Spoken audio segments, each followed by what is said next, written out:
Hi, everybody, and welcome to Unified, a podcast feed from First Church Belmont Unitarian Universalist. We'll be sharing sermons and stories, especially thematic content made new every week. We're so glad you're here, and for more information about who we are and opportunities to grow and deepen, swing by the church on Sundays or check out our website at uubelmont.org. And for now, enjoy this new content. For all that has been, take lessons and be grateful. Let go, let go, let go, let go, let go and move on, move on.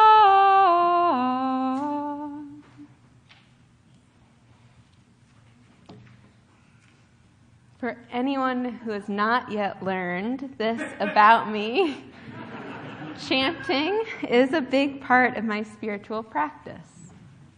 It's something I've brought into our midweek meditation services, and today, this chant felt like the perfect encapsulation of this time I have had with you all. You see, ever since I was taught this chant, it's been a thing I reach for in all moments of transition. The week leading up to my graduation last year from Harvard Divinity School, I found myself singing this chant constantly, while doing dishes, while driving, even silently reciting it to myself while waiting in line during commencement. Though it wasn't something that I brought to others. Despite having led a chanting group at the Div School for 2 years, it was something I kept to myself. Yet again, as I ended my summer chaplain internship at Boston Medical Center, it seeped its way back into my daily routine.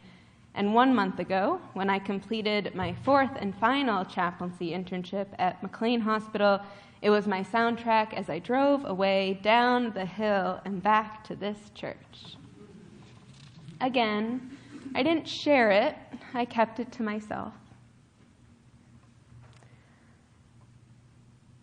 Not long after, I had to begin the seemingly impossible task of deciding what I would say to you all today. And as I sat at my desk in my office that's right off the parlor, looking out of the leaded glass window, the chant came to me again. For all that has been, take lessons and be grateful. Let go, and move on. But this time, I didn't want to keep it to myself. This time, I had a place to share it. A place where it belonged.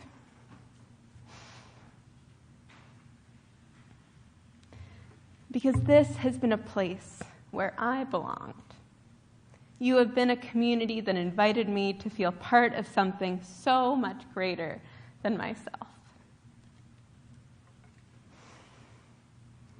In the first sermon that I preached here last October, I spoke about our power in writing and rewriting our narrative to find the healing stories from our lives.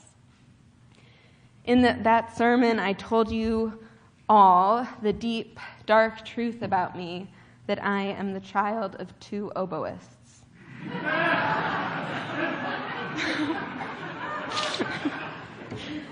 And I relayed a story of 4-year-old me attending an opera and feeling such comfort and belonging in that space until someone made me question my belonging. In the receiving line after the service, one of you approached me, and at that point I was barely putting faces with names, so if you remember saying this to me, let me know after today's service.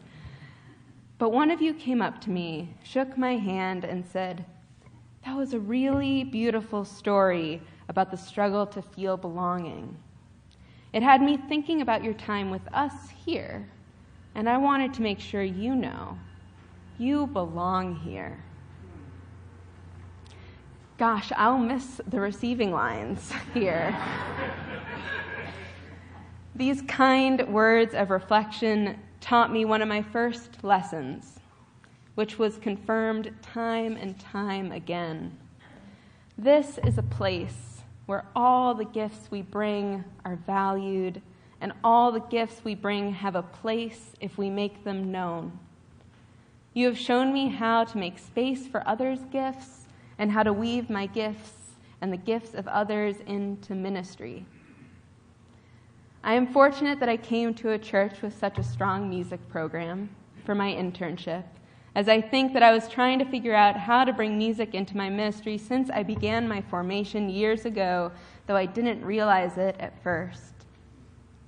My time here working with Ian, Simon, and Camila has drastically shifted my willingness to make music in church. It's been such a joy, and really, I might have been able to predict this. I don't know if many of you were aware that my very first worship experience at First Church was not when I started in September. In fact, it was almost a year prior to that. And it wasn't guest preaching. No, that would have been the normal thing I did at every other church in the area. I came here first when your last intern minister, Reverend John O'Connor, invited me to play a piece with him at a Vespers service. You all know John, so it will come as no surprise to learn he was the first person to convince me to play cello in a worship setting, back when we were at divinity school together. He called me up when he started at First Church and asked if I would play the piece we had performed together at an evening service here. And, oh, by the way, you should probably apply to be an intern here, too. You might like it. I told him, why not? Let's give it a shot. So, for the first worship service, I took part here at First Church. I played the cello. It seemed fitting to do the same during my last, so I'm grateful to Ian for making that happen today. He really pulled out all the stops for the service today, which is normally Simon's domain. Organ joke. And he had the brilliant idea to play Gabriel's oboe with the cello. Very fitting. And I am grateful for this being a place where my response to an opportunity to play cello is still, why not? Let's give it a shot. Take lessons, and be grateful. This lesson of belonging accompanies so many other lessons you taught me this year, all of which I could write a sermon about. But I want to tell you a couple more before we say farewell. You taught me what it looks like to care in community and as a community. You know each other well. The amount of people who have been members here for over 30 years is astounding. That doesn't happen without intention. And I have witnessed what each of you do to keep this community thriving. You show up with compassion and love. You create, you support, you collaborate. You show up because you know you can show up exactly as you are. And that is the other lesson I want to hold up.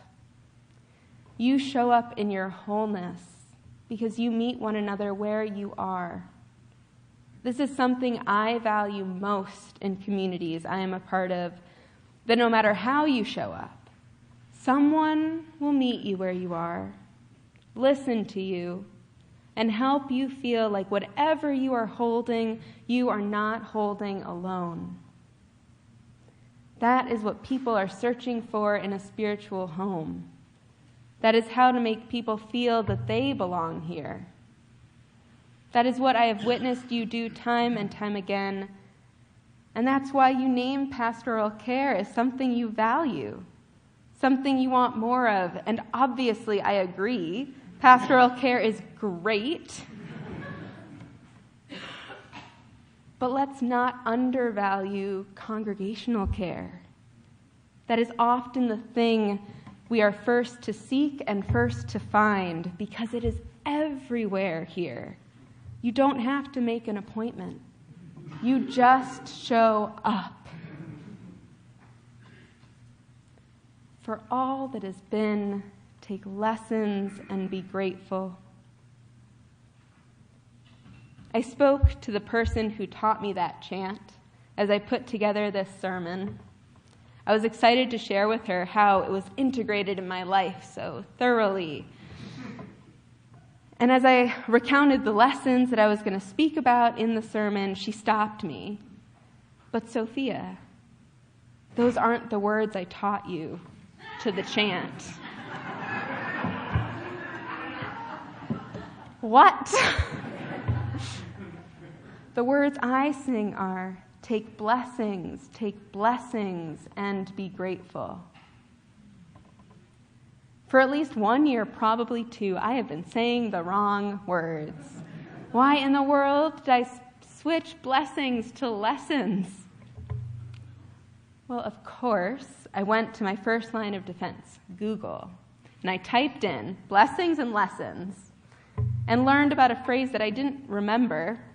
Some people come into your life as a blessing, and some people come as a lesson.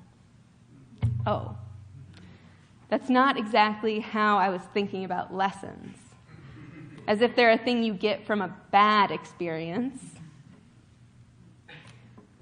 The lessons I have learned here come from the many blessings you have bestowed upon me.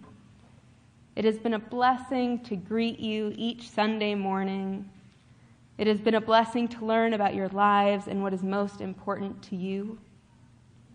It has been a blessing to work with the staff here, Nate, Wendy, Lillian, Ian, Simon, Camila, Tracy, Rayanne, Reverend Chris. Truly a blessing. It has been a blessing to eat soup with you on Wednesdays. It has been a blessing to be part of your committees. It has been a blessing to greet the Friday folders every morning. It has been a blessing to cross paths with you in Belmont Center and on the trails of Beaver Brook Reservation. It has been a blessing to accompany you in grief and loss. It has been a blessing to navigate the winding path of transition with you. It has been a blessing to hold you in love and be held in your love.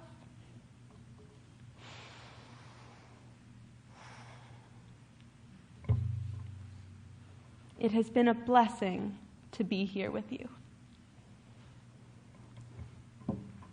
It has been a blessing to learn with you. May you be blessed in all that you have given to this community this year and far beyond. I'd like to close today with a poem of blessing by John O'Donohue, At the End of the Year. The particular mind of the ocean, filling the coastlines longing with such brief harvest of elegant, vanishing waves, is like the mind of time opening us shapes of days. As this year draws to an end, we give thanks for the gift it brought and how they become inlaid within, where neither time nor tide can touch them. The days when the veil lifted and the soul could see delight, when a quiver caressed the heart in the sheer exuberance of being here. Surprises that came awake in forgotten corners of old fields, where expectation seemed to have quenched. The slow, brooding times when all was awkward and the wave in the mind pierced every sore with salt. The darkened days that stopped the confidence of the dawn. Days when beloved faces shone brighter with light from beyond themselves, and from the granite of some secret sorrow, a stream of buried tears loosened. We bless this year for all we have learned, for all we loved and lost, and for the quiet way it brought us nearer to our invisible destination. For all that has been, take blessings and be grateful. Let go,